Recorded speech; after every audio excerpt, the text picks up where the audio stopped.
Well, welcome back everyone to our next edition of Clover Connections, where we try to provide you resources that might be helpful for you and your community. And today we are following up on the Clover Connection we released last time about the virtual learning community. If you haven't had a chance to check that out, we did a great video with Heidi Benson talking about what the virtual learning community in Wisconsin 4-H is and how you can get connected. And today we're being joined by Amber Reberg. Amber Reberg is our Educational Experiences Specialist with UW-Madison and the 4-H program, and has been really at the helm of kind of helping Wisconsin 4-H to create a virtual learning community. So thank you so much for joining us, Amber, today. And we have a couple of questions for you. Maybe you can help tell our Wisconsin 4-H a little bit more about the virtual learning community. My question for you is, who have been some of the presenters specifically, and what are some of the topics that we've covered so far? Yeah, Melinda, thanks for having me and great question.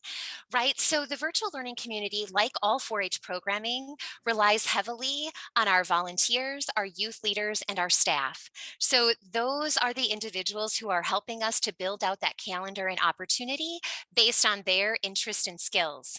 So just last night, we had a poultry project workshop, and a volunteer from Price County led that workshop, and over 160 young people were able to participate, right? So from poultry to our series that Heidi lifted up a lot, which is our pie spin club that's been happening, where a group of staff have really pulled together to provide a quality educational opportunity around foods and nutrition. So we run the gamut.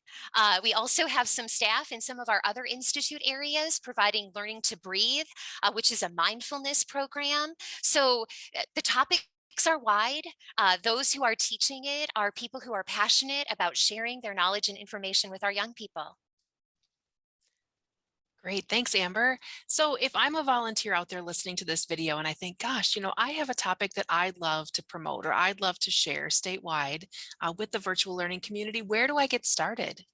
Oh, Dawn, I love that. And I hope lots of you are thinking that. Because we need you. And so it's pretty simple. If you go to our website, that there is a button on the website that talks about, like, I'm ready to lead. And so if you click on that, there are some resources and information. So that website is a great resource, and it'll kind of talk through what you might need. And it also has a link to our submission. But I would also encourage you to reach out to your local educator to share your idea, to talk through some possibilities, and just start to think through what it is you might offer and how that might look. And then just can complete that submission form with the information you have, and we'll reach out and take it the rest of the way. Amber, there's so many amazingly talented youth and adult volunteers across our state who have so many cool programs and things to offer, but sometimes it feels a little unnerving to be on Zoom or presenting. But I know you told me the virtual learning community has a coaching aspect. Can you tell us a little bit more about that? Because I know that would make me feel a little bit more comfortable if I was presenting for the first time.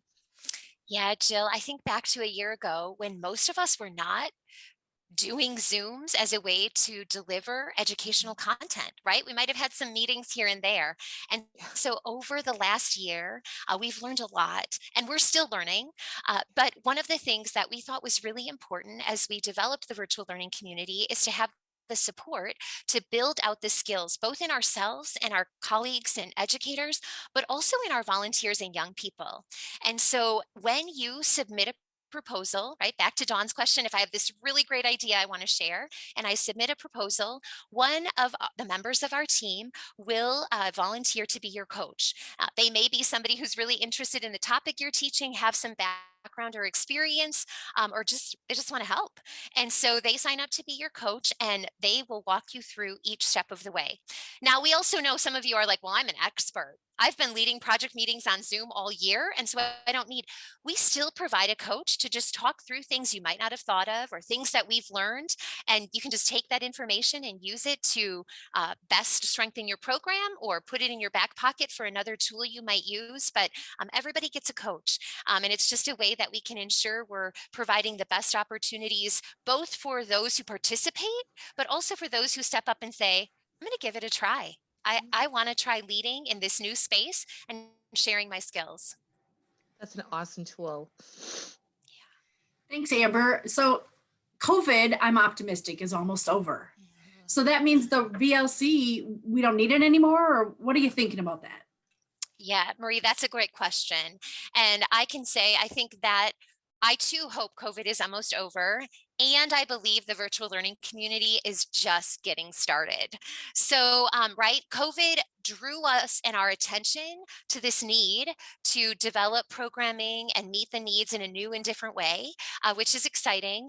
But it also helped us to notice some areas where we've got some opportunity. And so I have an example. I think right now we are currently offering some wildlife ecology WEP programming that has been very active and involved 4-H project down in the southeastern quarter of the state. And it really hasn't gone much further than that.